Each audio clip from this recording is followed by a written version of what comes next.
And we're now live. Okay. Yep. So episode 9, Clint Reinhart of Reinhart Reptiles is awesome enough to agree to speak with me after just me randomly messaging him on Facebook out of nowhere. So that's cool, and I really appreciate that. Yeah, man. I just kind of want to chill out and talk about the collection and let folks know what you're keeping.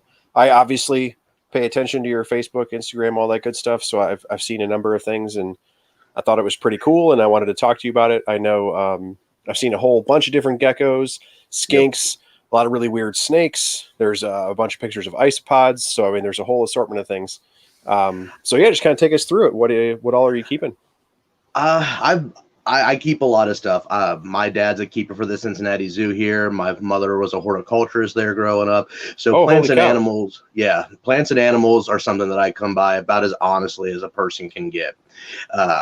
And that's the other big thing. What I don't even show on social media anymore is the plant side of the hobby, the growing a lot of what I'm putting into my enclosures and stuff. And that's that side hobby to keep me sane, just like the isopods and whatnot. I'm definitely a gecko person. If the genus makes you go, I've never heard of that before, I'm all about it. I like the ones that are a little bit more difficult to keep, shyer. I always joke about having the boring brown gecko club because a lot of them are just small, boring brown geckos. But when you actually get a chance to get up close to them, they're in a proper environment, there's a lot more to them. You'll see little scale variations, lots of different color. The skinks I'm just now getting into. I've got blue tongues and red-eyed croc right now that I'm definitely excited about. I haven't had a lot of larger ones, even though the red eyes aren't that big, larger lizards in a while, and that's been a fun getting back into it, remembering how much they eat and use the bathroom. Oh my gosh.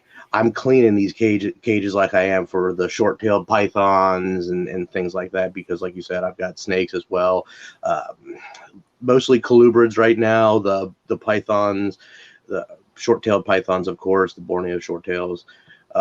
I've got some projects with Madagascan hognose and file snakes right now from Africa. Those are my big focuses because there's just something about them. Those file snakes, I think, are one of the coolest snakes that we've gotten into the U.S. in a long time, and especially being able to get them, establish them, breed them, and then recently hatch them was a really cool experience.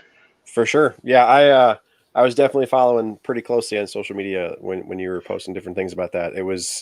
That's really impressive. Well, I thought it was awesome. It was neat because I got that first clutch, which was about 3-inch long oblong eggs, and then I got a second one that unfortunately didn't do well. It was her first clutch in America from being brought in from captivity, and it was 7 small oval eggs. So the likelihood I had to go back and separate everyone out back to when I got them, because there's a likelihood I actually have 2 species now instead of the cross-eye, which I thought beforehand.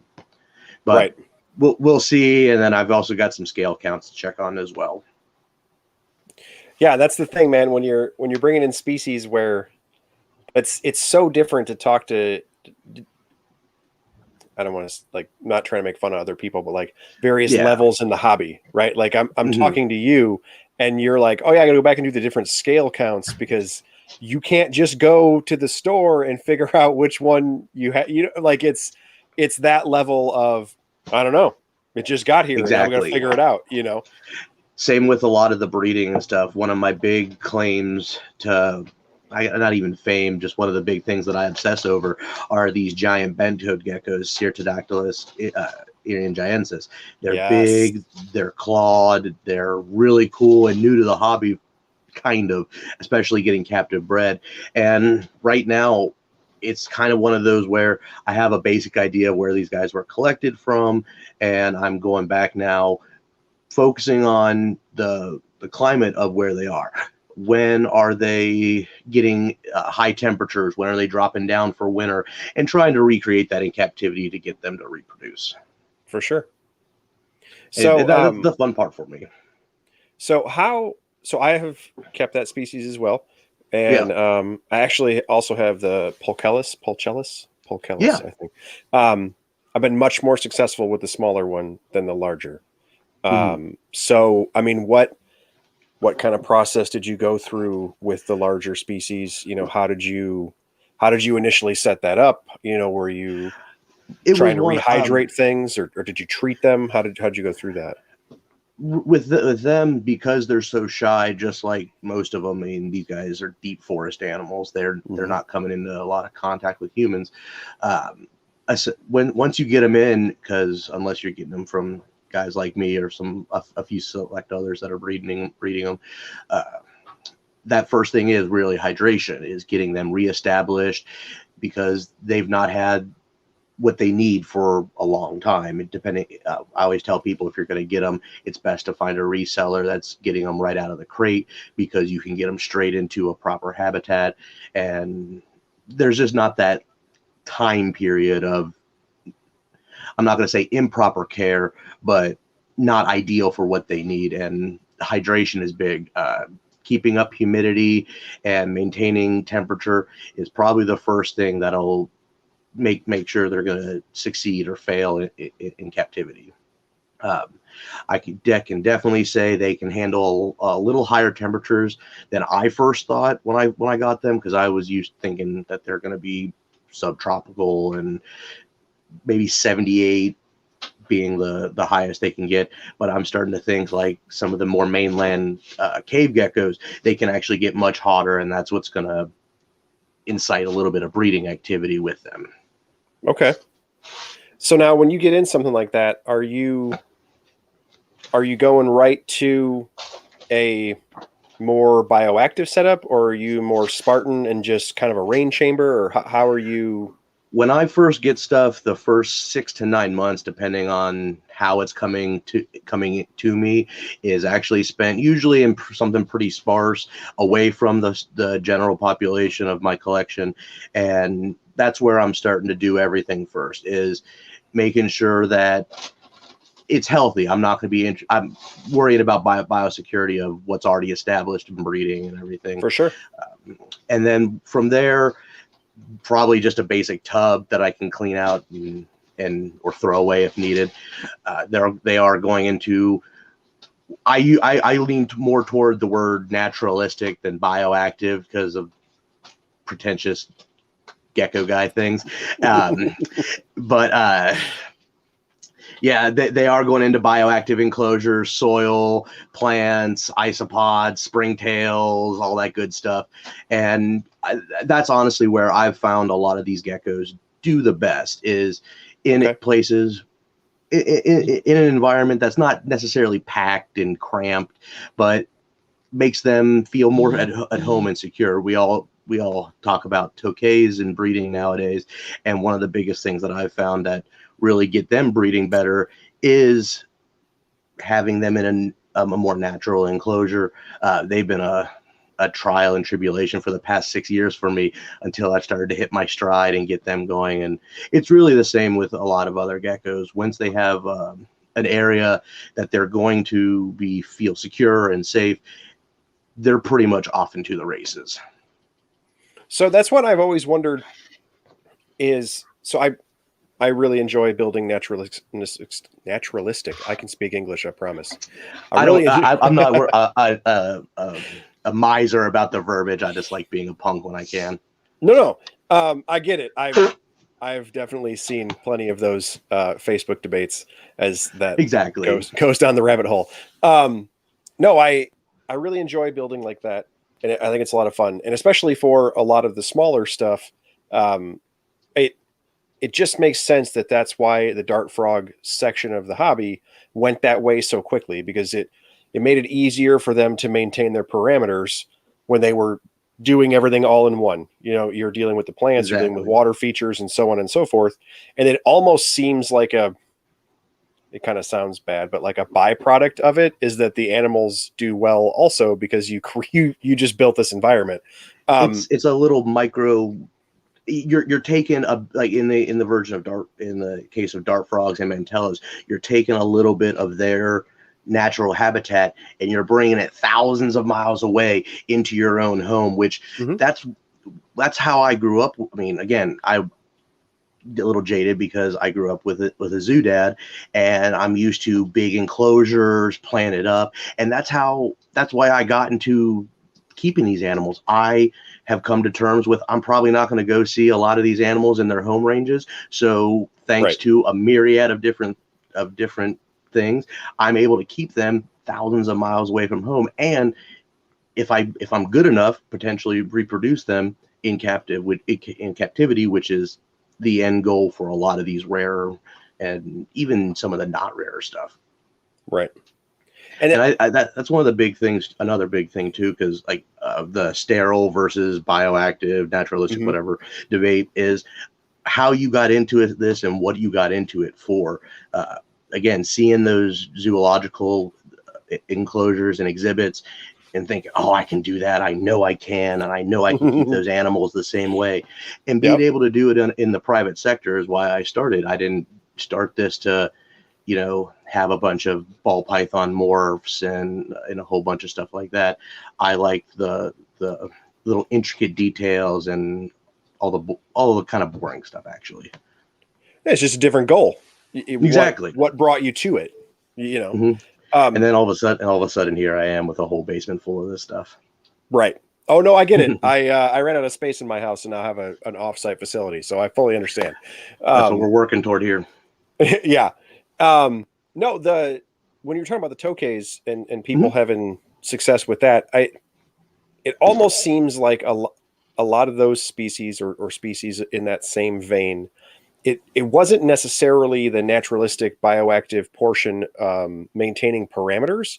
It seemed, or at least it seemed to me, it seems like it's more of a security thing, right? And I've noticed that because my collection's really diverse. I keep all sorts of weird stuff, but a lot of my really flighty, quote unquote, flighty snakes or snakes that maybe people think are defensive or they're runners and things like that.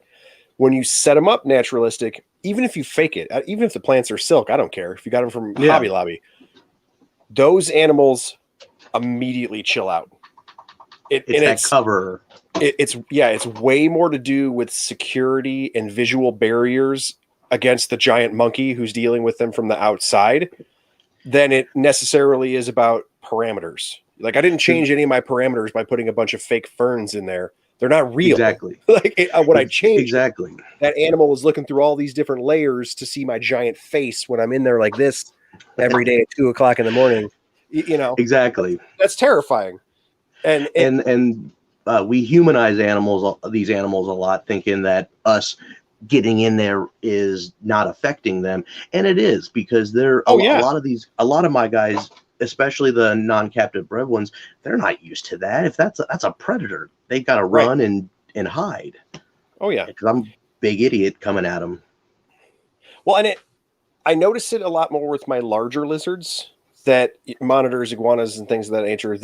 They're tracking what I'm doing as I'm coming through. You get things that are really visual, like iguanas and things, and they'll puff up at you and things like that. But for me, I have a lot of smaller arboreal snakes, and one of my ones that I just got was a Boiga cyanea, and that thing, and it's elevated kind of on its own to let it just have its own space for a little while. So I'm standing on a step stool when I'm misting and doing whatever I'm doing, and that thing is looking out of its height, and it tracks your face. Absolutely. Like it is watching my face as I'm doing what I'm doing. It's not watching the sprayer. Even today I was spraying it and it's drinking the droplets and doing what it's doing, but it is watching my face as I move. And then as the water hits it, it was also incidentally drinking. And I just don't think people put enough stock in that, I guess, especially when a ton of the things that you keep are very small, very fast. Typically because of their nature, they're more secretive animals. They're very little. The things that you're going to build are going to be very small, specific spaces of habitat for them, and to have this giant bird foot hand, you literally are invading their space, and it really starts to alter their behavior, I think. And that's why I stay hands off with this. I mean, I'm obviously having to take pics and keep the the social media content flowing. But for the most part, it's one of those click and back in, do your thing. If something's breeding, we're hands off from that, letting them do their things. And then there's plenty of species that just don't photograph well due to being defensive, how they like to live. I cannot for the life of me get decent pictures of colubrids whatsoever. I've got king snakes and I've tried, but it's just a blur factory because they're always on the move and such. Yeah, that's the best part about them. Exactly. They're my little disposals. These new baby file snakes that just hatched out, super defensive because this big crazy monkey's coming down at them, staring at them, poking at them, making sure that they've shed out. And now we're coming up on feeding trials. After this, actually, is when I'm going to give them their first feed and see how that goes. Oh wow! Yeah, that's awesome. Fingers crossed. We have 100% feed rate, and that's the other part. Like, what do these guys feed? How are they feeding? That's the other fun part of breeding these new things, because some stuff you can put a frozen thawed live animal in there and they're gonna do the rest on you. Other stuff, tease feeding, and I mean you know the drill. But there's a lot that goes into establishing some of these newer, more sensitive animals, and like I say, it's the fun part. It's the fun part. It's why I like to do it, because I like that challenge and having to kind of get creative about problem solving with commercial and home build enclosures too. Right, solving that puzzle. So with the geckos, especially on your social media, they're much more prevalent than other portions of your collection. Yes, I'm a full-on gecko dude. Is it just geckos? Are you a specific kind of guy, or do you kind of dabble here and there and just get what you like? I kind of dabble here and there. Okay. It's one of those. There's a main focus of where we're going with the collection, and geckos definitely are at the head of that. I don't know what it is about them, but it's kind of like having monitor lizards, but on a smaller scale. I can have 150 geckos in the carbon footprint that it takes to house one pair of like Nile monitors or crocodile monitors. So it's a lot of fun, and there's always something new. Let's say you have you've got a bunch of like arid animals, bearded dragons, uromastics, and you've got a little space to fill. There are plenty of small arid land geckos that can fill that space, are a lot of fun to keep, communal, so that they'll just kind of colonize the enclosure, and you end up with this really neat family system to them. Then you've got the tropical and subtropical stuff, which are very similar as well. Smaller animals to big 15-inch long Leachianus and such. There's really something for everybody, be it beginners to advanced keepers, small to big keepers. Geckos it's such a vast group of animals, a group of lizards, that you just can't go wrong with them. They're a lot of fun to keep. I absolutely agree. So species wise, what sparks your interest? What are you keeping as far as geckos go? Either tell you what I don't keep at this point. I was going to say, do you want to start a laundry list, and then we'll just kind of we can be here a while. Like I said, I like the ones that are a little bit more obscure, that people haven't heard of. I haven't dipped into Australia yet. As far as geckos go, there's a couple, but for me, I would say the Asiatic geckos and Middle Eastern geckos, especially some of the different ones you see, they're really cool. I love all the different leopard geckos, not so much the morphs, but the subspecies and species that have been established with them. We don't actually know a whole heck of a lot about them because of a multitude of global issues, but what we are finding out and what we are seeing is just incredible animals living in really, really cool habitat that most people don't get to see. For sure. So now, do you have different eublephaриds that? Yeah, I've yes. As far as that goes, I have fat tails. I have the East Indian, the Eublepharis hardwicki, and as of last year, the Bornean cat-eyed geckos, the dorsalis, CF dorsalis, I think is what they're known in the hobby still. That changes often too. And that's changing, but that's increasing as well because there's definitely some more. I have yet to get into cave geckos, and that's one of the ones that I'm definitely picking up this year and adding to the group as far as stuff I'm keeping and breeding. Right. So how do you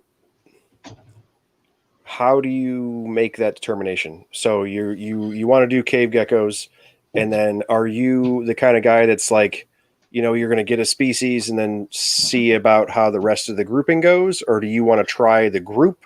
Or I'm going to build this little wall of enclosures, or, As of late, it's, hey, Clint, do you want this? Sure. You have it. I have it for 2 weeks. I become enamored with it. And then I go down the rabbit hole all over again. And it ends up way overthought and bigger than I could have ever imagined. That's how this all started with a toque. It all started with a tokay again that was just given to me. And well, one's fun. He's calling all night long. Let's get him a girlfriend. Okay. This one needs a home too. So that one obviously needs a girlfriend to keep him quiet. And then it turns into, again, that basement full of animals and views of outside facilities and whatnot. For sure. With tokays, I've kind of wondered that. I don't have very much experience with them. Are folks, yourself included, of course, typically housing those together, or are they individually and then together for breeding? I'll house individually up to about 1.5 years, 2 years, just to make sure females are up to size, males have had a chance to mature and such. I like to hear them call a couple times first, looking for their potential girlfriends, and then from that they'll usually either bond or not. And once they do bond, they can be left in pairs pretty much indefinitely. Oh, and awesome. they'll do all the work too. They're laying the eggs, they're incubating them, taking care of the family. All I have to do is go in, remove and separate babies as they're ready to, because the adults do parent these guys a fair bit. It's really cool to actually see at night when they're all moving around and interacting with each other. Wow. I didn't know that. Yeah. That's super cool. And a lot of the egg gluers tend to be pretty parental. I mean, there's outliers to that, but usually if the adults are staying next to the egg site, staying close, they're pretty good. The new fan-footed geckos that just hatched out was one of my newest first hatches ever for me. I was curious if they were going to be communal and not eat the baby, but so far it's been doing well, and they're all living together in the same enclosure still. Wow. I mean, you'll see pictures of them from like Lebanon and places, and we're talking egg masses that look like a wasp nest. I mean, they're just huge communal egg masses. For sure. Same with the morning geckos almost, but not parthenogenic. See, I have had terrible luck with morning geckos as far as not as far as keeping, as far as them eating babies. Oh, really? Yeah. I have to, I mean, I know where they almost always lay for me. And I'm watching, and when I see that little cap pop off on that egg that night, when lights go out, I go back in, turn out lights, wander around the facility, make sure all the rest of the lights are off, come back, and then it's the phone flashlight, and now I got my mealworm cup, and I'm playing Catch the Tiny Gecko. Because if I don't, man, those things are savages for me. It's terrible. I've heard that with people, and I've heard it with the fish-scaled gecko. People keeping fish-scaled geckos so far too. Is that really every now and again, and we're talking with the fish scales prior to hatching too. The adults are cannibalizing the eggs and eating them. I have theories on this, but I haven't kept them yet being the operative word, and we're gonna see what kind of success we have with them this year or next year. I'm sure. As far as the mornings go, I can message you with some of my thoughts on that. It involves brands and stuff to use that I don't want to get in trouble for, but very cool. But I've got some ideas that might help you with giving you some time to catch the babies before the adults make a meal out of them. Nice. And so that was a crazy experience for me because I had the full decked out enclosure. I've had them for several years now, and I use most of my animals for educational demonstrations.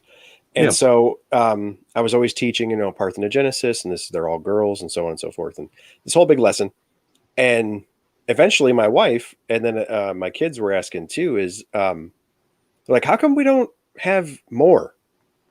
And I was like, what do you mean? And my wife's like, well, we have there's, I think 5 in there, and there's always been 5 in there, and they're adults, and you can see them do their cool thing. And 1 or 2 are maybe out during the daytime. Everybody's out at nighttime, just doing gecko stuff.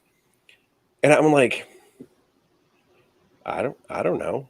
So I kind of start digging around in there, and I figure out where they're laying their eggs, and there's just tons of eggs.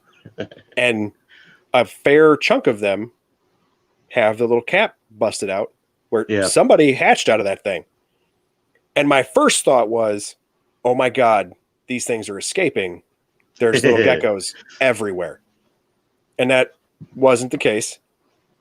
And so then I'm like, okay, well, I've got a handful in here that aren't popped yet. So we're keeping track, and a couple pop, I get them right away. Awesome. Mm-hmm. And I came in, it was probably a few weeks after my wife had asked me the whole thing about it. And then we found out where the eggs were, and we're paying attention to that part. And I'm watching a female run across the door, but the lights are out. Mm-hmm. And she just looks weird. And intent. Well, as I saw her move, she didn't look right. And I thought she was hurt, like something had happened. And so I flipped on the overhead lights in the shop, and it was the baby sticking out of the sides of her mouth. Oh, that made her look weird. And I was like, oh, that's what's happening. Oh, You've been eating all of them. I hate you. Yep. And from then on, we're on it. We're paying attention. They pop, we snag them right away. It's never been an issue since. But yeah, it was just that instant of, light bulb. That's where they're going. Oh man, yeah. That sucks. I hate it. With stuff like the fan-footed, where it seems to me that for a lot of the things that you keep that are maybe more obscure to the U.S. herpetoculture crowd, there are a lot of folks who herp, like the herping the globe groups and stuff on Facebook, where I see pictures in the wild of a lot of the things that guys like you keep. Are there people you can reference, when you're breeding something like that, and it's, hey man, this is the first time I've done it. Is it a lot of guesswork, or are you trying to get more into the natural history, and how are you reconciling that?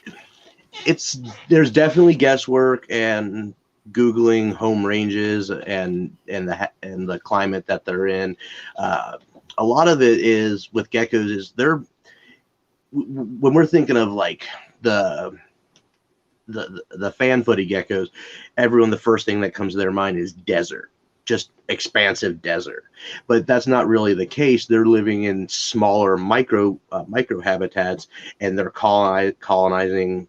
Could be a small, very little range where there's just them, or it could be a little bit more spread out. There are some geckos that you can see the difference in species from one rock cluster here. You go a kilometer down the road, and it's a completely different subspecies in this rock cluster down there. So you do have to rely and be able to get on. It's the cool part about social media is you can get onto these groups. You can see people who are living with them and ask questions about what's going on weather-wise, where they're coming from.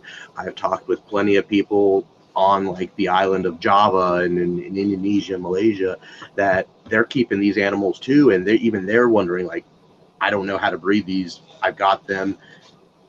What do I do now? And it's like, well, put them outside, and they're pretty much going to do the rest of the things. But you should definitely email me what your weather outlook is like for the next week or month or so.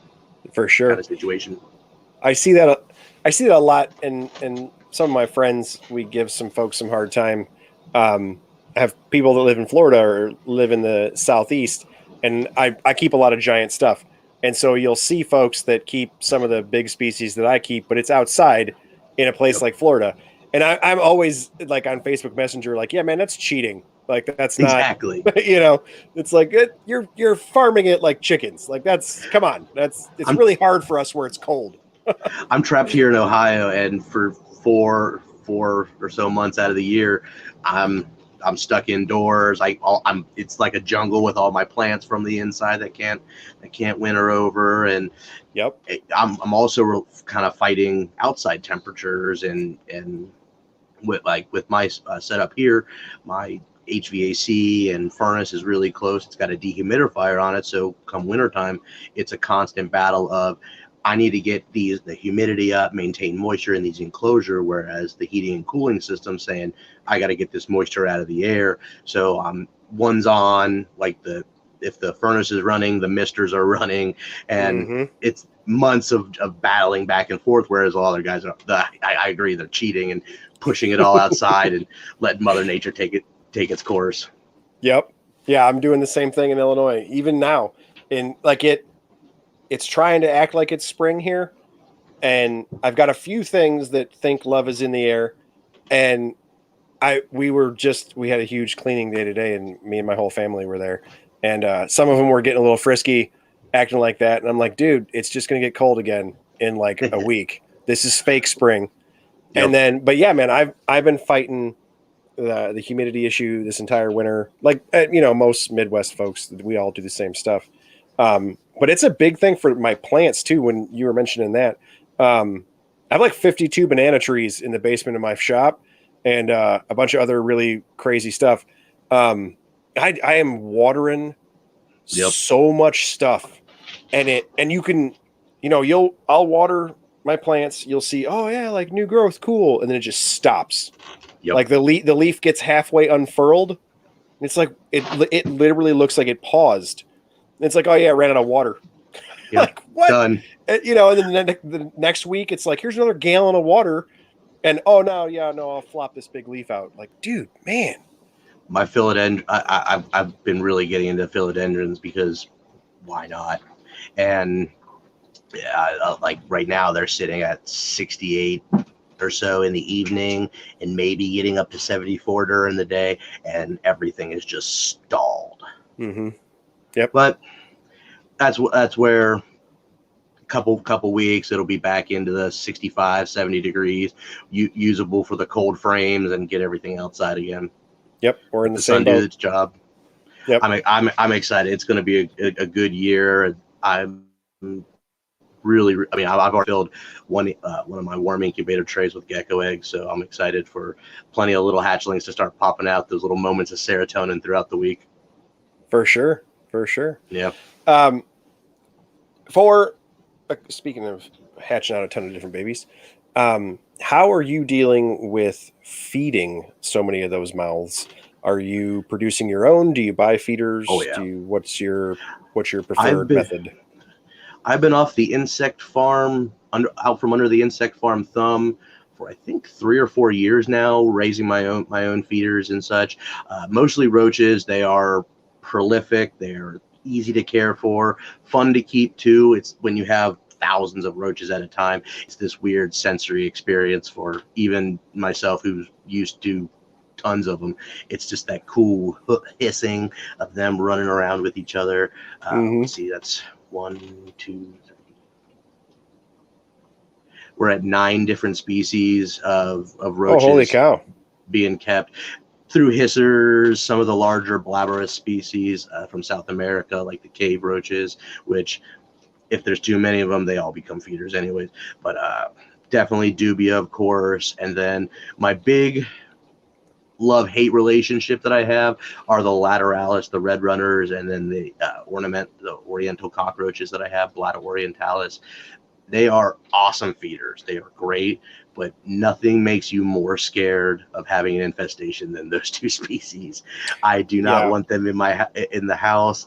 It makes me very nervous. But the nutrition with those smaller geckos, not having to rely on fruit flies, micro mealworms, and the consistency of them being there, it's worth the risk, in my opinion, with the animals that I have to keep these, raise them, and take as many precautions as I can to keep them in the tub. For sure. Yeah, I know Red Runner specifically, especially for a lot of the tarantula folks, are such a huge deal because they have that size variability when you get your really little tiny slings up to your big monster spiders. Yep. Yeah, they're very popular, and that's always everyone I've ever heard or spoken to, that is the number. Like, oh, these are so great. If it ever gets out, though, I'm going to firebomb my house. Like, they're just brutal. Well, and it's not like I can, being that it's in an animal room, you can't put down sticky traps and poison and bait and stuff. So it's one of those where, like, what do I do if my husbandry isn't up to par to keep these animals in there? And when people are buying them and I have excess, I'm almost scaring them into understanding what they're getting into with these, because they're roaches. If you give them what they need, they're going to reproduce, and they're going to do it quickly, almost scary quickly sometimes. So they've got to be ready to have an outlet to get rid of them, be it freezing them for like fishing bait, turtles and stuff, or plans on selling them and getting rid of them. That's actually a great idea. Oh yeah. Freeze them, use them for turtles and fishing bait. I never thought of that. That is a fantastic idea, and I have an exceptional amount of turtles.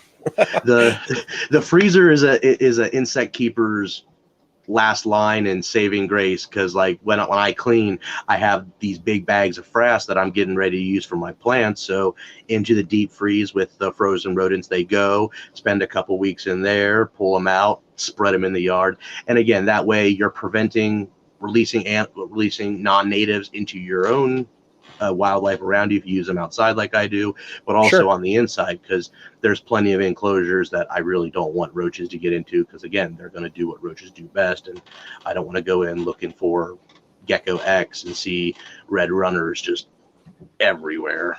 Right. Yeah, I know a lot of folks back in the day, like kingsnake.com forum back in the day, you would see guys with their huge monitor lizard enclosures with 3 feet of dirt or whatever. And he's like, yeah, there's just Madagascar hissers in there. I'm like, what? Like, are you sure it can't get out in your house? And they're like, nah, I'm sure it'll be fine. Like, dude, no. Oh man, that's so scary.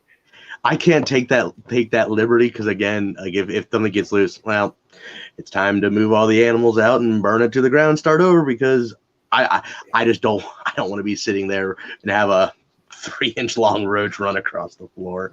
That's what I always laugh when I go past the hiss, like the giant hisser tub, because there's a screen on the front and it is just blackened out with little nymphs hanging out, and it's just like, wow, because again, when you give them what they need, they've got everything that they need to survive and reproduce, they're going to, and it's pretty astonishing how fast you can get a colony going from just a couple animals. Right. With the insects, that is. Same with isopods and such. If you're really on top of feeding them, it's on a consistent routine, they'll get going pretty fast for you. Even some of the slower breeders, like the rubber duckies and different Thai species that are coming into the States now. For sure. With the isopods, was that something where was that more of a cleaner crew type feeder thing for you because of the size of your animals that kind of has now moved into people legit collect them, or are you a collector yourself? Or both? Yes. I started off like most people. I'm like, I'm not going to spend money on isopods. I'm going to go out into my yard. I'll grab a couple. I'll set up a colony, and that'll be the end of it. It is not the end of it. However, it is just the beginning. And once you start to get this colony going, you're like, wow, this is fun. And then you've got some people starting to message you like, what are you doing for your cleaner crew? Well, I've got a tub full of these things that I've been raising up. Well, I'll take 2 dozen. Here's $20 or whatever. And you're like, oh, okay. And then you start to see some of these other species in different countries, and you're like, that's gorgeous. I can justify spending $50, $100 on a small little land shrimp. Why not? And all of a sudden, you've got a whole rack set up just for isopods and roaches, and you keep thinking to yourself, well, it could be drugs, so I'm doing pretty good. Yep. Yeah, that's about where I'm at with my isopod collection. I never like, and especially in the roaches too. I did not think I would enjoy keeping them as much as I do, but it is a lot of fun. And when again, like, here's this species from this Asiatic country, let's use it with this Asian species, yada yada yada. It makes setting up the enclosure more fun. Yeah, absolutely. And I, especially for me with the feeders, and it's the same thing everybody else says, but I just like the control aspect of, I know what they're eating. I know, and it's like for the different commercial diets for geckos that are on the market, a lot of their competing advertising, I guess, it's based on their ingredients. Like, oh, I have more carotenoids in mine, or so on and so forth. This one's got black soldier fly larvae.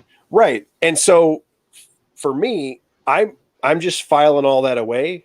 And it's like, okay, well, all of the parts that you think are good for your commercial, whatever it is, food, I could make a salad of that and feed it to my bugs. And then I know the stuff that eats those bugs is going to get the same salad that you made into baby food and then powdered, so I can make into baby food at my house.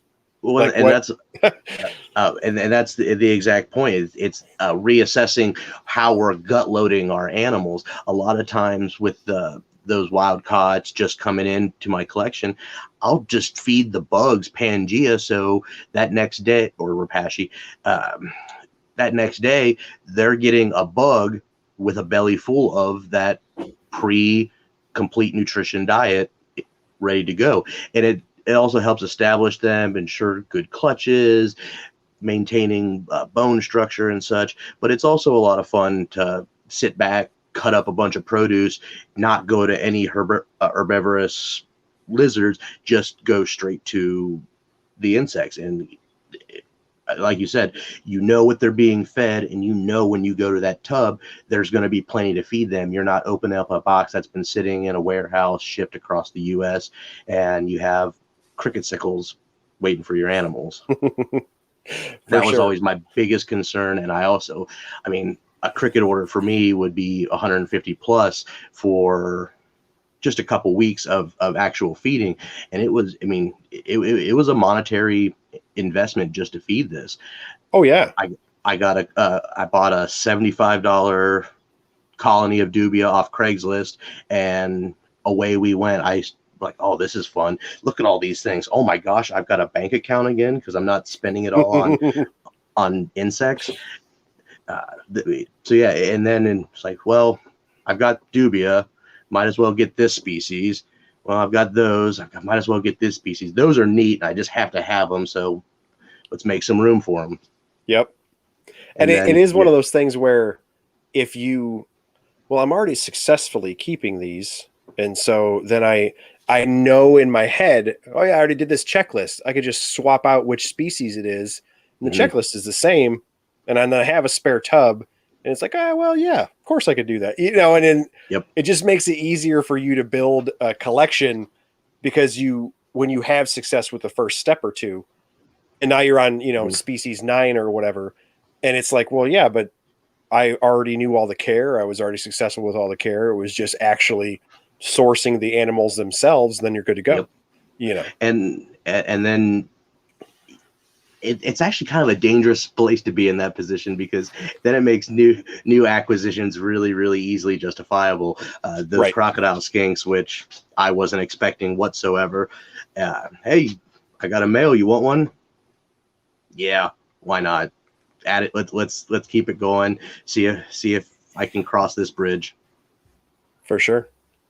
And I think that's something that folks don't necessarily think about, kind of backtracking a little bit to what you were saying before, of the monetary investment with, like, it's not just setting up all these animals, the purchase of the animals. Sometimes that can be fairly expensive, especially when you're talking about more obscure things that, interests someone like yourself.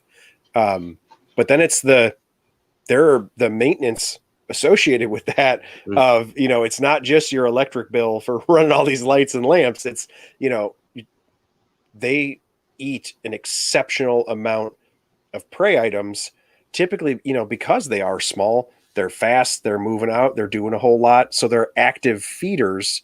Even though they're smaller animals, it's a very continuous process, at least for the stuff in my collection that's like that. Oh yeah. Well, and it being a process is a great way to put it, because you're not just feeding, you're feeding, and then you're also thinking, okay, at 85 degrees right now, that animal is probably going to have enough of a meal here to get it to its next feeding when it's going to get hit again, and it keeping them going to maintain breeding, keep them robust to breed, exist with other animals. And I like that little bit of, am I doing this right or am I not to it? Because I talk about it with Paradora, the Madagascan ground geckos. I love Madagascan geckos, probably over most genuses actually. They're like hummingbirds. I mean, when I get hatchlings, it's every other day that they're having to eat some kind of meal, because they're just going through it, burning those calories, moving around, searching. Wow. And because then you've got other stuff like the Iguanas, new cows, which they're kept at a little bit lower temperature, so they can be fed every like 3 to 4 days or so without having any issues. And again, it's knowing what kind of setup they're in, temperatures, how they're metabolizing food, what they're being fed, because I can't forget, okay, this one got Pangea today. It's is it going to get insects or Pangea again today? I've got to be able to make that decision and distinction based on what they need at a time, because I don't think it's as easy as just here's food, do your thing anymore. Just after a few years of breeding, there's definitely some kind of finesse to supplementing and actually feeding the animals. For sure. And is there any specific way you use to keep track of that, or are you just having a steel trap memory? I'm a goldfish at best. No, it's all routine and going over and over and over it again, doing it over and over again. That's my favorite part. I love waking up. Okay, I've got a mist now. I'll feed later tonight. We'll mist again, and then we'll do a feeding on this day for the snakes. All the geckos are going to get fed today, kind of situation, Monday through Sunday. Okay. I like that routine and that structure. Okay. And of course, we've talked about misting several times. Are you a hand mister guy or a set it on a timer mister guy? Both. They're with arid stuff, since they're not getting hit on a consistency like the tropical, subtropical animals. You have to have a hand mister. You have to be able to go in and know that my room over there is 70-75% humidity at the middle of the day, and am I going to have misters go off at what times? The arid stuff that's not attached to that, how many times a week do they need to be given water and such? Because I don't use a lot of and I can catch a lot of flack for this, I don't use a lot of bowls for some of my animals. While they will use them, I'm misting frequently enough. I have a consistent ambient humidity that I don't need to. They get what they need through the misting. There are some animals in there that do have bowls, water bowls and feed bowls and things, of course. But with those arid ones, a lot of times, especially with those big juicy roaches that I'm feeding this mush produce wet diet, they probably don't need a whole lot of moisture at all. It's more so to make sure that eggs incubate properly, they're being kept at the right humidity for them to do well long term. Sure. Yeah, I mean, moisture is important, but in like having them over there, having like arid stuff around a lot of my tropical stuff, I can let them sit at ambient humidity for days on end, and it's not going to harm them like it would something that's really liking 80 plus humidity and muggy and nasty, like the tropical tokays and the gecko smith eye, things like that. Right. Awesome. So is that something where you are you actively trying to get the room up so you don't have to work it with the tropicals as much? Yes. I, in an effort to keep misting, not at a minimum, but maintainable, and also just maintaining an ambient humidity for a lot of the subtropical stuff I have, I've got humidifiers running pretty much 24/7 to maintain 70-75% for the vast majority of what I have over there. And then combined with my dehumidifier on the furnace, there's some areas that they'll get closer to 60, they'll stay closer to 65, whereas the bulk of the room is still in the 70-75% range. And those little pockets is where I'm going to keep a lot of the arid stuff, the homophilus, the fan-footed geckos, things like that don't need those high ambient temperature or humidity percentages. Okay. And now, what size of a room are we talking about? I think it's like 9 by 21. Oh, okay. Yeah, that's pretty big. It gotten way out of hand on me, but I'm all right with it. For sure. So how are you set up then? Are you baker's racks with the glass enclosures along the wall, or are you running tubs and things, or both? I've got tubs for grow outs and hatchlings, some adults that are housed in them as like breeder racks and whatnot, but for the most part, exoterras, home built enclosures, acrylic enclosures, things like that, lining the walls. Okay. It's in a basement too, so I'm really spoiled with temperature consistency down here, because I know 0 to 24 inches above the floor, it's going to be 68 degrees, and that allows for a lot of those cooler, more cryptic geckos to be kept even just at room temperature with a daytime spike. Once all the lights are on, I can leave them alone, and they do great unheated in an unheated enclosure. Whereas like in the top maybe 2 or 3 feet of the enclosure, it can probably get closer to 90 sometimes. Oh, okay. Or of the room, not the enclosure. Awesome. That's like an actual temperature gradient. Yep. I have the same, not the same setup, but the same idea in my facility. So the storefront that we have I live in a town, it's very old, and our storefront is downtown, and the building that we are in the center. So we're not an end cap downtown, and it's just that consistency. Right. Mm-hmm. And then we also have a basement, which is where all my turtles and stuff are. But like my daughter was actually just complaining about it today. She's up on a footstool, and she was dusting cobwebs or whatever and cleaning a window. And it is so hot up here.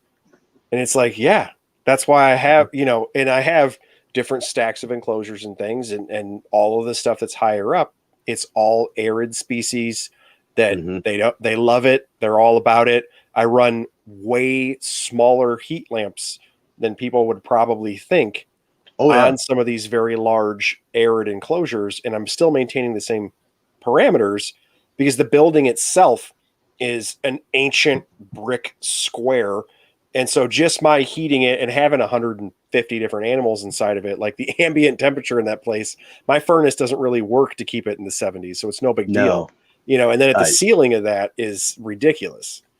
That's why I've been looking at my forehead, because down here, having a reptile room right over there, it's warm a lot. Actually, I've got some blood pythons right over there too. Borneo shorttails, get the nomenclature correct. And it stays warm pretty consistently, and that's great for them, but being able to harness that and understand that for species placement in that room is also really important, because I couldn't put Europlatus on a top shelf anywhere here right now, because they would they would definitely get cooked. Everything's got to stay down close to the floor, and doing that also with some of those more temperate species, anything from New Caledonia, you are able to keep them at room temperature, but like you said, have a lower wattage heat source on them that they can utilize. Does great for them, but also going back to the monetary aspect, you're not jacking up your electricity bill running these big hot lamps constantly. For sure. It's made a serious difference for me. Mm-hmm. Well, and with the way technology's been changing too, you can get these 25, 40 watt halogens that are putting off the same kind of heat a 75, 90 watt incandescent would. And for sure, it's focusing it exactly where you want it so that animal can get right beneath. It's got its ambient 75, 80 temperatures, but then it gets right into that focal spot, and you can get them, I mean, with the fan foots, their focal spot is usually between 95 and 110 degrees at a time, and you'll see them just splat out right underneath it. Really? Oh yeah. Wow. They're one of those geckos that they like it hot, and once you get them up to temperature, you cannot catch them. The fact that these guys collect them in the wild is incredible to me, because they are Ferraris. They just, I mean, they ping pong around when you spook them and such, because they're so darn fast. Wow, that's awesome. And that's the other cool part about geckos. The stuff you got, stuff like the Europlatus, that if they're certain Europlatus, the Fantasticus and Ebonile, those guys, they probably can't crest 75, 78 degrees. And right. Then you've got fanfoots that 120 degrees is no big deal. They're going to hunker down through the heat of it and come out at night when it's any number of any variance of temperature down to 50, 60 degrees sometimes. Right. For sure. So you talked a little bit earlier about keeping a whole bunch of different plants, and I've seen some super awesome pictures of enclosures from you. Are you a UV guy for your animal? Yes. Very much so. Okay. UV was just another thing for me to learn, as far as Ferguson zones, as far as setup, equipment that I can have to maintain my animals better, and of course plants, because plants love UV tubes above them. And I think it's definitely something that for a lot of geckos is important, because even with your nocturnal species, you'll see cryptic basking all the time. And what that is whereas like bearded dragons, uromastics, even those fanfoots that are plastering themselves right underneath real intense heat, you've got the cryptic baskers that are using the offside of the heat just to stay a little bit warmer than they need it. I've been playing with a lot of bamboo recently, and I've got these big thick rounds that I'm cutting holes in and whatnot, adding them to enclosures. And I saw that. That's awesome. A lot. They're for sale. I highly recommend them for gecko and arboreal keepers, but that's beside the point. I've been using them with my lychees and such, and I've been seeing a lot with them. They're just leaving their hind end in this hole next to where I've got it's just I think it's a 7-watt LED above them, and it's putting off a little bit of heat. Where they're at is 76 to 78 degrees usually, and all you're seeing from them is that light just hitting their backside, warming them up right there. And that's exactly what cryptic basking is. I am out of the limelight, but I'm still picking up some of this heat that I need to thermoregulate, digest my food, build clutches and things like that. So I kind of lost train of thought, but I'm a rambler. No, not at all. I totally agree. I told you the Pulchellus that I had. Pulchellus? I don't know. Chellis, I believe. Chellis. There we go. Pulchellus. She is the exact same way, but she's utilizing the broader leaf stuff so like her enclosure for me, I have a lot of more spindly plants, I guess. Okay. But they have those wicked claws. And so Mhm. she moves through that like a jungle gym, no big deal. But nighttime always lights off, so she's doing her own thing, what have you.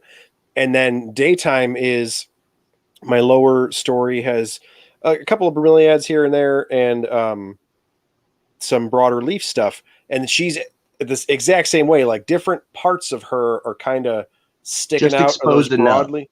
Yeah. And it's as I trim plants, things are growing up, going nuts. And then I'm cutting plants back and making little open spaces. And every time I do it, I just kind of randomly pick where I want it to be more well or less well lit. Because that's kind of what I assume happens in the wild is something grows up, falls over, here's an open spot, and you just kind of keep going through the Tetris game of leaves. And so I'm trying to recreate that as I take my cuttings out. And you can, and it takes, week or two for things to refill back in, and then we start over. And you can see her habits change as these breaks and open spots change of which part in the understory she's using. And is she on the backside of the leaf and like shoving a tail out, or is she actually, putting her shoulders forward? And like I can see her develop habits, and then I break them when I alter the canopy above her, and then she starts back over. And then for a week, I watch her develop habits. And the cryptic basking is amazing. And for people that don't keep species in that have that habitat, hopefully that sort of explained it along with what you were talking about. But until you watch it happen, it's not the same thing as a Eurymastix just blasting up and then coming out in its fired up colors. It's just totally different. Exactly. It's easier to see and like, this is it, than it is to describe, because a lot of times it just kind of looks like, well, they're laying there. No, that's a specific place that they're sitting to utilize temperature, maintain that out of sight security, and get everything that they need done. And it's one of the coolest things that I see with geckos, and they do it constantly, especially a lot of your arboreal animals. Definitely those tree lovers, they're going to use those little pokes of sun through the leaves to all their advantage. And when we replicate that in captivity, it's just cool to see it. I absolutely love it. For sure. And Scott Eiper in the comments was saying that many geckos cryptic bask and also cryptic UV absorb. And that was something that I had read about leopard geckos, and I can't for the life of me remember where, in that they are doing the same thing and positioning different parts of their body, although they are nocturnal, and how they were hiding in the rocks and different things, and it's how they're positioning different parts of their body. And the thought process was that they were attempting to UV bask. Absolutely. Because, in that rocky habitat where they're at, it's already going to be blazing hot, so that it's not a basking thing for them for temperature. They're already sitting in the frying pan with those rocks, so they're not worried about that.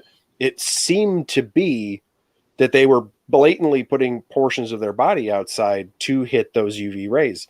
And that is actually something I have observed in my own collection. And I think a lot of people, if you look through, and people give like beardy mom type keepers a hard time, right? But leopard gecko folks can kind of be the same way of like, oh, he's sleeping this way, it's so cute, and he's hanging his foot out or hanging his tail out or whatever. And I'm pretty sure that's what they're observing, and I know that's what I was observing because I have exposed them to the heat and UV and things like that. And I see them enter their hides, do what they're doing, and then shove a tail out or put their foot out, or like things that don't make any sense for an animal that's trying to quote unquote hide during the daytime because it's nocturnal. Like it's obviously exposing a portion of its body to when I have a UV light above it. Through a lot of captive herpetoculture, we're starting to see behaviors that we wouldn't have seen before. So these nocturnal crepuscular animals that most people are seeing at night in their home habitat, we're seeing 24/7 in our homes, and we're able to document and see those behaviors, which is a lot of fun and adds to the knowledge of whatever species we're talking about. Tokays, I hear, going back to them, they're a great, like, rock gecko because everyone knows what a tokay is. Everyone has a basic idea how to care them. So I always end up going back to them first. But tokays, everyone thinks of them as nocturnal animals, but they, more so than any gecko or any other species in the gecko genus, I've seen them use actual basking sites, UV supplementation. They love sitting under it, and actually, that's a lie. The flying geckos, which got reclassified, and that's a whole other thing. They like UV a lot too. Really? But they do. Oh yeah, they utilize it. They sit under it, and that in turn, it's like gecko growth formula. They get so big so quickly because their bodies are able to metabolize and use all the supplements we're giving them. They're getting plenty of food to grow. But then you start to see it on the other side when you're actually breeding and whatnot, because these animals are using all the supplements and food that we're using efficiently. You're getting great clutches, perfect structure to your eggs, calcium usage around it. And I wouldn't say it's everyone needs to go rush out and grab a UV lamp for their animals. You definitely have to learn how much they need to have. But I do think most, if not all, geckos utilize it in the wild, and it can be supplemented in captivity with no problem. Again, you just have to understand what Ferguson zone you need to have them, because if you're putting crested geckos in the same thing you're using for bearded dragons, iguanas, and uromastyx, it's not going to be good. You got to know how far to have that around there. Yeah, you're going to nuke them. Exactly. That's the other hard part about when you're talking to someone not basic, but new to the hobby, and you're throwing all these different things at them. It's a lot for them to take in. Like, oh my gosh, I need a UV bulb. What the heck's a UV bulb? Where do I get one of those? That's why with like a lot of them, you get them started with some of the easier species that don't necessarily need them 24/7, and you let that curiosity and love of keeping them grow into, oh, I can get some really cool enclosures going with new lighting systems, bigger setups, stuff like that. For sure. Yeah, a lot of the other social media stuff that I do is geared quite extensively to new people. And it's not, I'm not downplaying new people, but new people quite often want like the cookie cutter directions, how to bake a cake, eggs, flour, oven, cake pops out, bam. And my favorite is run me the basics. Yeah. And no, I understand when people ask that, because they genuinely don't have a concept of herpetoculture and keeping and the depth of it. But that's that's the issue when people talk about beginner species, quote unquote beginner species, that is why folks like us who have more extensive collections and more time and things like that, that's why we say those things. Like, hey, I'm telling you, if you want to keep these cryptic species and if you want to jump into dart frogs and different things like that and stuff that's not, I don't even think it's more advanced, because it's not necessarily more difficult for us to do. It's that there are more depth. There's more knowledge is required, because more parameters become important to that animal's well-being, and you have to control all of them. So when you're new, you don't have the knowledge base, and that's fine. That's not your fault. You genuinely don't know. We all start somewhere. And it's, for us, when we're speaking to a new person, when I talk about a species for a new person, what I'm thinking of is the fewest number of parameters they have to control. Yep. Right. And that's why all the kits from the store, here's your starter kit for whatever animal, corn snake or whatever. And the idea behind that starter kit is some company made this so that you won't kill it. Like they control all these parameters. And then while you read the book and learn, because we know you're going to impulse purchase it and you're not going to study beforehand, because you just will. While you're doing that, consumers. Sure. And we know that you were raised that way. It's a cultural thing. It's going to happen. And so here's your kit. You turn the kit on. You put the animal in there, you water it, feed it like we told you, and the parameters in the kit will keep it alive. And the idea behind them is they get it established, like, okay, this is going pretty well. Can I go farther? Can I keep more in there? Should I not keep more in there? Things like that is where you try to like force them, because then they start learning, well, okay, I could get him into a bigger enclosure. I could see more naturalistic behaviors. I can see him out more often because there's a larger gradient in temperature for them. So he has to go up here to bask and down here to cool off. And it's that learning that I think is most important to focus on with those new hobbyists, and getting them to stay in the hobby and have fun. For sure. And that's kind of the struggle, is a little bit. So one of the folks that I listen to is the Chameleon Academy podcast, and he breaks down chameleons like step by step, super detailed and in depth. And it almost feels like you need that.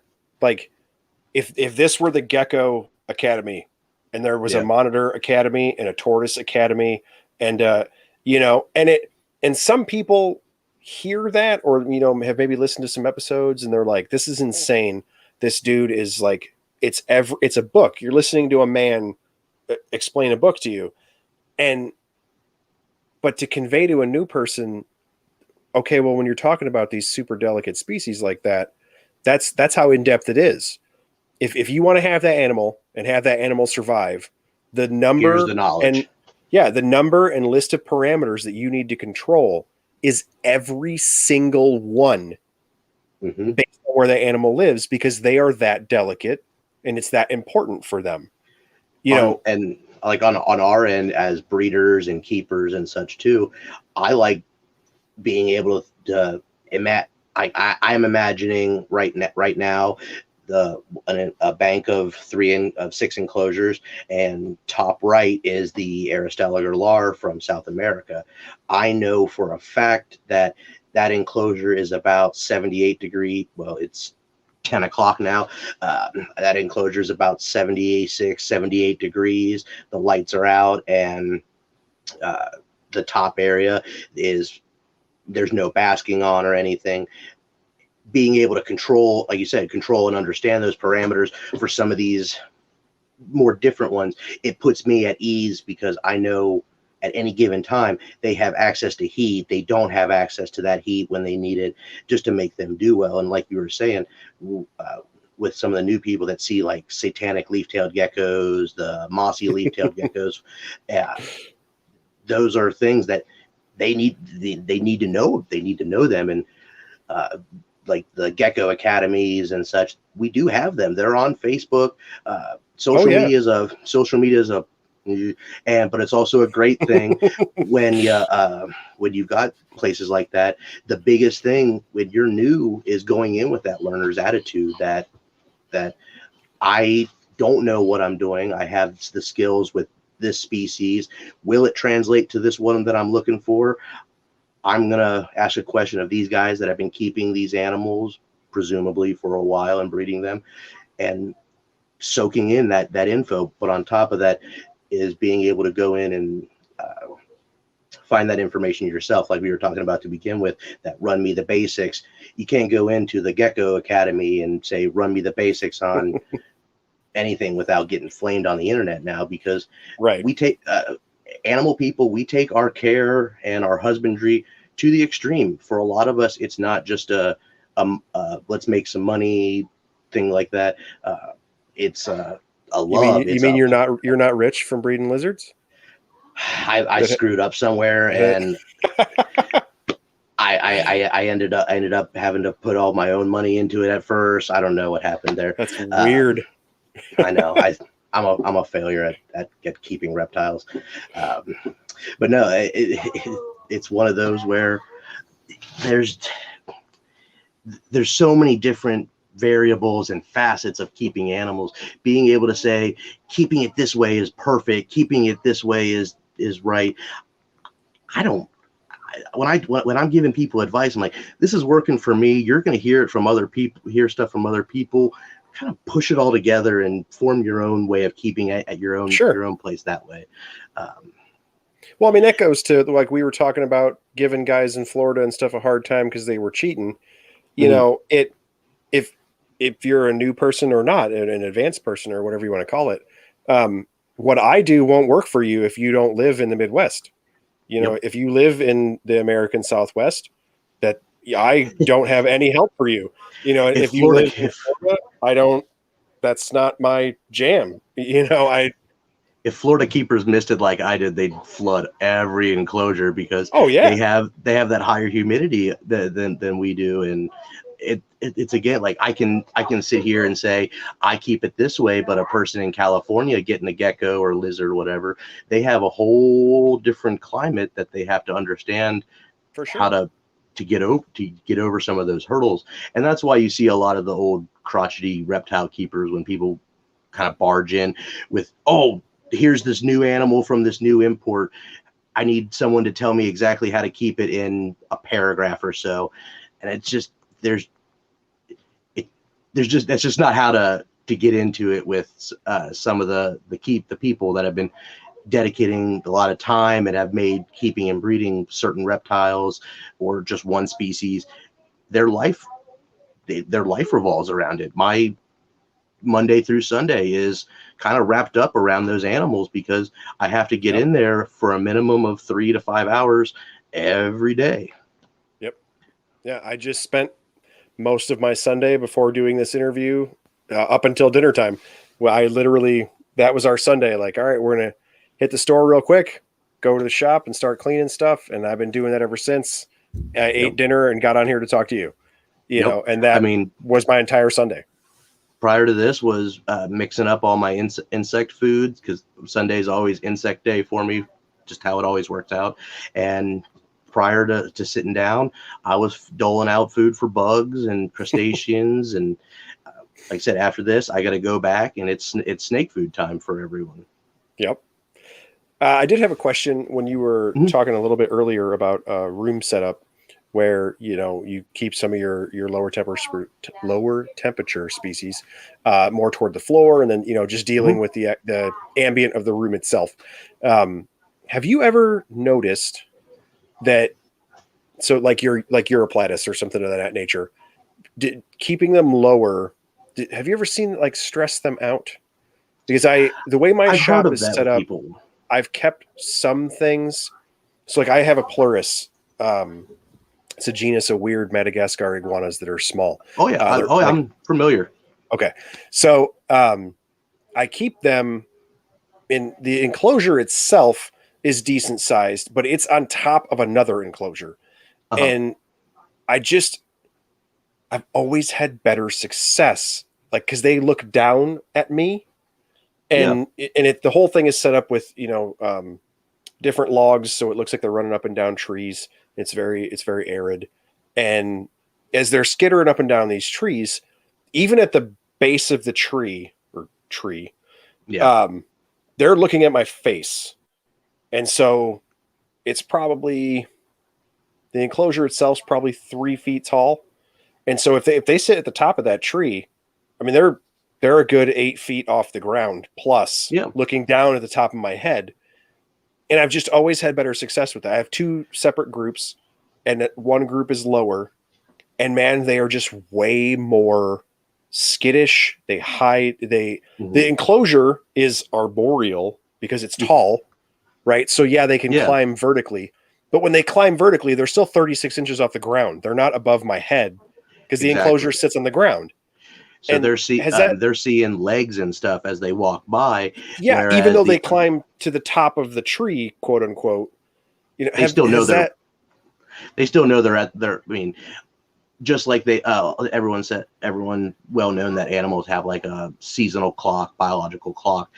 I think these animals know, even in a setup that's vertically oriented, where they're at from the ground up. So those ones up top, they know that they're up away from predators. They see your head because they're orienting themselves off of where you're standing and how you're moving.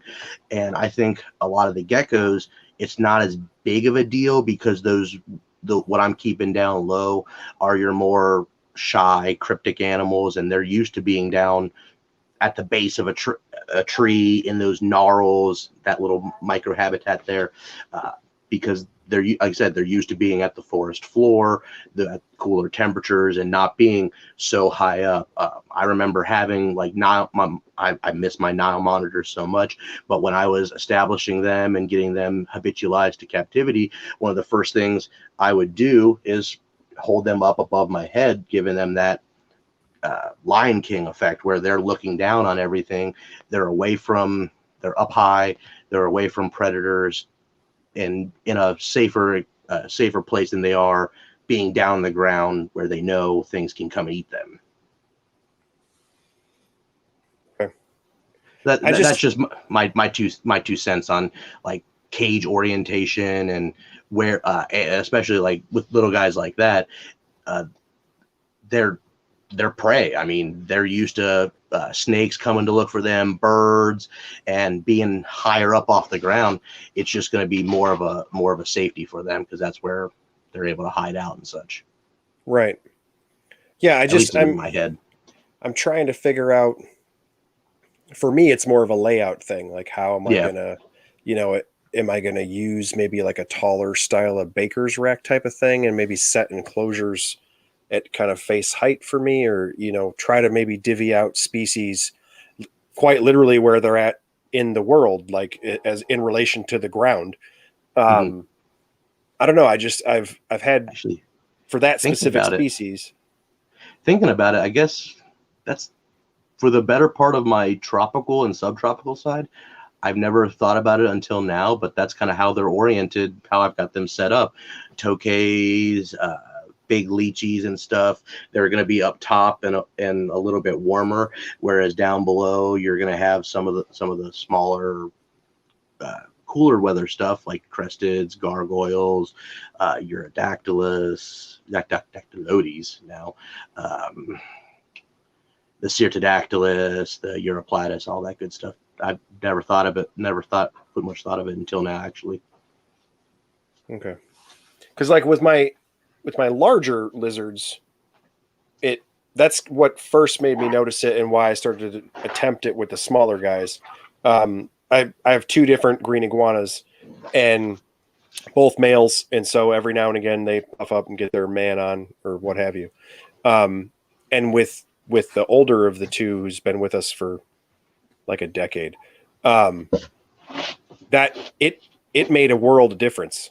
I mean, his enclosure is set up now to the point where he can, lord it over me, and he's the iguana and it sits in his tree and looks down at me and shaking that dewlap. Right. And he does all of the visual displays of a male, setting the tone, but for actual physical interaction, he's cool. Yep. And earlier in life, and a little bit of it is, things as they grow up, go through the stupid teenager phase, just like humans do. But, if he was below us, he was just very uncomfortable. He was much more of a runner, and as he was growing up and getting larger, I was upgrading enclosures, and as you do. And I finally was like, this is stupid. He needs something huge where he can be up in a tree and look down at the stupid monkeys, and I think he'll be better. And my big worry was he'd get above us and then be like, nope, I own this building, and be a total jerk the other direction. And I'm very fortunate that didn't happen, but it's such an obvious personality change that when I started doing the Aplurus, I was like, okay, these things literally are running up and down trees all day long. I've got to set it up this way. And I just, at the time, currently, I didn't have space to do two like that. And so I had very similar size enclosures, and one was lower and one was higher. And it was just such a stark, like, yup, that's it. The ground dudes are scared to death of me. And these ones up top, they don't like being touched or anything, but eat out of a bowl. They'll eat off tongs. Like they're at least tractable. as opposed to they see my face and I see a little puff of dust as they're gone. Oh, I'm so familiar with that. Yeah. I think that it's that it's that habitat that they're used to being in, and I think it's how they're used to living and such. And I mean, I've got a similar iguana story. You get them, they're small, they're in little enclosures, they feel like they're on their ground, their tail thwapping and whatnot, and then all of a sudden they're in a proper enclosure, they're up off the ground, and you either have this is mine, or okay, I'm secure, I can do what I want. If you pose any threat, I can get away from you, which is especially with the geckos, being that they can be a little bit more twitchy, being able to plan your enclosure setup with that in mind is that how can I get away from you for them in mind is really good for getting them established, getting them feeling secure in that captive environment, and making sure that they do well, because there's always geckos, especially if they're nesters, they've got their nest site, the lay site and whatnot, but then they have different areas where, like, okay, if I'm basking here, I can escape this way, and this way in the event of a predator coming my way. Because again, they're not apex predators by any means. They're prey items for a lot of species in their home range. For sure. I guess makes perfect sense. That's what I'm thinking of when I'm designing habitats and things. Right. So we are cruising to an hour and a half. So I'm going to try it. I'm going to try and wrap things up, but I always take forever. I honestly only have a rambler, man. Yeah, me too. I do have one specific question, and then we're cool. With a lot of the species that you work with being so small and things, how are you catching and separating babies? if it's not a species that you're incubating separately, if it's actually, they glue them in, things like that, how are you dealing with that being so small? Wing and a prayer. Just ninja reflexes and get them. Especially when they're young, me moving my hand a foot in just a couple seconds is so much quicker and easier than a gecko as big as my fingernail moving that same foot in the same amount of time. They have to work a lot harder. Sure. I made the joke the other day with a friend on Facebook who was having issues with lightning geckos, and it's like Galaga. You're not shooting where the invaders are, you're shooting at where they're going in like in the arcade game. So if I've got a fan foot that's looking this way, I'm not grabbing it, I'm grabbing in front of it, so it runs right into my hand or into the cup that I'm a lot of times, though, things like the tokays, the Aristelager species and stuff, if I can catch them right out of the egg, they're kind of loopy and getting their bearings for the world that they just entered, and I'm able to collect them and separate them that way. But again, with like a lot of the tokays and stuff, I'm just letting mom and dad take care of them until they can get some size on them. They're ready to be separated, and at that point, they're a bit easier to collect. There's always someone willing to test my reflexes, and mosquito nets go a long way with those little tiny geckos, and getting those set up to catch them. Cobwebs are my best friend a lot of times if something goes skittering right off the table. Thanks, spider. You can stay away, but I'll take the gecko. Yep. I've actually caught more than a few baby morning geckos that way. Rely on your arachnid friends. They are great in your herp room. They're not. They're keep spiders around. They're good for more than just eating stray crickets and such. For sure, right? Stray fruit flies for me. The house spiders in my facility are beasts. It's because they're eating all those fruit flies. I want like dart frogs and such again, but I hate culturing fruit flies so much. Yeah, it just sucks. Like it's not fun. There's no good way of doing it either. No, I keep a bunch of other insects, and Even for the really tiny stuff, I use bean beetles and rice flower beetles and a whole assortment of other Easier things. to culture. They're Oh fun. man, Those are fun to rear. oh man, and just getting them out, getting them coated with supplement and feeding them to the animals. It's it's those 3 steps. You know, Exactly. it's not, oh, we got to refrigerate the fruit flies and hope I don't kill them all. And then I'll just knock out the comatose ones. And then they're going to wake up halfway through and fly away. Even though I ordered the ones that don't fly, they don't fly, except they do fly. And then, oh my God. Yeah, it's brutal. I remember having trays of them with like diatomaceous earth around the sides to keep grain mites at bay. And it's just like, no, I'll stick with the roaches. They're tiny.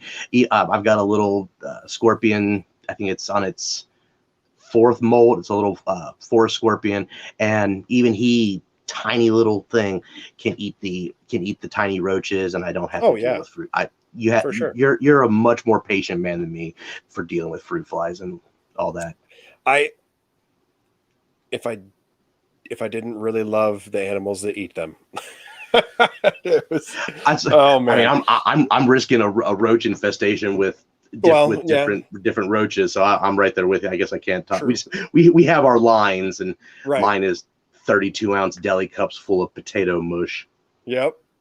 And actually, I did have another question. Speaking of feed and stuff, with animals that cohab, breeding pairs and what have you, and do you supplement or you've already talked about supplement and things, but do you alter supplementation around breeding time, trying to help the female out? And then it depends on the species. Oh, sorry. Okay. I interrupted you. Sorry. No. And my thought process on that was, if you do alter supplementation for that female, do you see any effects in the male? Is he bulking up at the same time as her when he doesn't really need it because he's not laying the eggs, or how do you kind of regulate that so he basically doesn't get fat? You'll see it, and that was actually one of the big curves I ran into when I first switched over to 100% roaches. Was I was feeding like they were crickets, and these things were porking out. I mean, I'm still trying to cut weight on a couple of female tokays that got too big. So you're definitely feeding less on the roaches. I gut load my because I'm having to produce so many. I'm gut loading a lot of the food that my roaches are getting, not only for the prey, the predator that's getting the roaches, but the nutrition for the roach itself. And I've noticed that definitely a lot of my males are bulkier, and you can even see just them looking built, which you want to see, but more so it's definitely for the females. Hard shell species needing a lot more calcium, a lot more mineral supplementation than your soft shell euplabarid geckos, crested geckos, things like that. It does vary between seasons. I'm usually per month, I would say, in the heart of breeding season for a hard shell egg laying gecko, I would say 3 times a month that I'm actually supplementing to ensure each clutch that she lays is going to be perfect. I don't have to worry about her calcium crashing by depleting her own calcium. And then it becomes, well, like with day geckos, Phelsuma species, you can see them. They have those big endolymphatic sacs, like boobs, and okay, I'm gonna back off, let her produce a couple clutches, because some people think they kind of think it's cute or funny, and it is a little bit, but those can harden and they can no longer uptake calcium and minerals. So it's that balancing game of, am I giving them too much? Am I giving them not enough? Being able to visually look at the animal and kind of make a determination on, are they getting supplements today or are they not?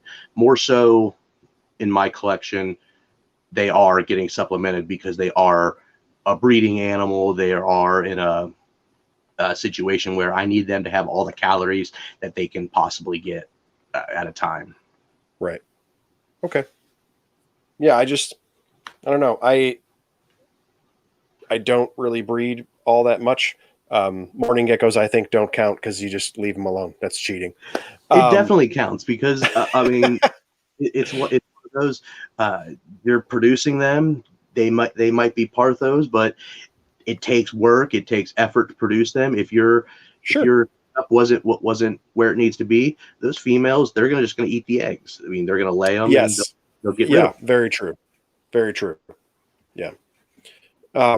So we are past an hour and a half. Is there anything you wanted to talk about that I missed, or did I not ask about the one cool thing ever? It's all too cool for school as far as I'm concerned. I love talking to people like you, and it also makes it a little difficult because I follow you on social media, and so I see things, real time as you update stuff, and I'm following along. I'm like, oh, that's awesome. Like, oh, cool. Good for you. And, oh, that's neat. And I'm kind of making a checklist in my head. Like, I should call this dude about these 7 things. And then I get to something like an interview where it's like, tell me everything that's on your Facebook from the start, and it's like, no, that's impossible, But yeah, I wanted to make sure we didn't miss anything specific that you had thought to talk about, or we definitely covered a lot. Like I said, I'm a rambler. I can start talking. I get on these little tributaries to conversation, and I cannot wait to be an old gray-haired man who's just it's senile talking about geckos and snakes at 70, 80 years old. As far as trapping grandkids at the holidays, you got to talk to me now. Are you ready for nomenclature? Because they just reclassified this group of geckos. And gosh, Grandpa's been drinking again, I guess. Grandpa's mad about the lizards. That's right, kid. Exactly. No, I think we really did cover everything. There's so many different genuses out there that I like, that I have plans on keeping. That we could be here years. I could continue talking about geckos. So to keep up with all of the additions you're going to have until you're 78 years old, where can folks find That's what I'm going down to. Exactly. I'm done at exactly 78. 78, cashing out. Exactly. No. You can follow me at Reinhart Reptiles on Facebook or Instagram. I don't do a lot of accepting of rando friend requests, but if I've talked with you, that's definitely the easiest way to get into the personal page, like it's something special. But yeah, Reinhart Reptiles on Instagram and Facebook. Feel free, say hi. I try to get to everyone's comments and DMs. I like helping people. I like being able to share different things that I've been able to learn over these years, and with all the different stuff that I keep. I'm not an expert, but I'll give you the 100% what I know to be best. Awesome. All right, man. Well, I appreciate you coming to hang out and talk with me. I think this was an awesome episode, and I am already social media stalking you, so I will continue to do that. And I hope this brings a bunch of folks to you, because your collection, I think, is highly varied, which is kind of a rare thing, I feel like, in herpetoculture nowadays. I was talking with a friend about the other day. It isn't necessarily rare, depending on your circle of friends, I suppose. Mm-hmm. But just through the broad sweep of herpetoculture, I think, a collection like yours, where it's this huge multitude of lizards and then some snakes here and there and then some invertebrates, it's not necessarily the norm. No. But yeah, man, it's awesome to see. I see it a lot too. You've got people in every state they're big into this one species, and it's usually kind of pretty commercial. Everyone can get them. But then you have these diamonds in the rough in these states that have some of these more obscure things that not everyone has. And again, social media has its points, but we also have our good points. And you're able to find a lot of these really cool keepers that have a lot of just an expansive amounts of knowledge on these niche animals. And that's what it's all about, is being able to talk, share what we're doing, trying to get them to procreate, to reproduce in captivity. And you meet really cool people along the way. I got a random friend request from you. I think I had seen a couple things about him. I'm like, okay, let's let him in, and now I'm on your show. It's that it's that fun that you get to have just with that shared love of animals. For sure. And I'm glad you accepted it, because I'm some random dude off the internet. So, all right, man, I really appreciate it. Thank you. Awesome. Thanks. All right. Good night. Bye-bye.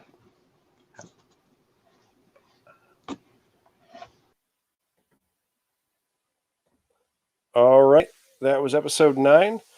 Clint Reinhart of Reinhart Reptiles. I highly encourage everyone to check out his social media pages, like I was saying. You guys have kind of heard me say this through all these episodes when I talk to these folks, that I tell these folks that I'm interviewing, like, hey, I follow your social media. I'm really interested in what you're doing. And that's why I'm talking to them. I mean that's legit. Like, that's actually how I find most of these people. Like I told everybody at the start of the podcast, I cheated with the first few, and those are people that I actually knew. Of the interviews, since those two, and almost all of the ones that I have planned out for the next couple of months, are folks that I don't know personally. And I find them through social media, or I'm already following them because I'm a lizard nerd. And so I'm going to continue to either leave their Instagram handles or their Facebook pages in the notes for the episodes and on the Facebook posts. And I hope you guys are able to follow along with them and find some new pages the way I have been. And all of these people have been a wealth of information, either in the interview or as you read through their Facebook posts, especially a guy like Clint with all the obscure species he's keeping. I've been doing this for a long time and I have a lot of stuff, and I learn stuff off of those folks' posts all the time. He's always posting a gecko where I have to Google what it is. And that to me is the best kind of page, because I like having conversations about stuff that I'm well versed in, but it's super awesome to meet a guy, even though meet is in air quotes because it was over the internet. But yeah, to have to Google what it is he's talking about and learn a new thing, I think is fantastic. So I encourage all you guys to go check him out. Thanks for hanging out in the live chat for the folks that were here, and we will see you in 2 weeks. Later.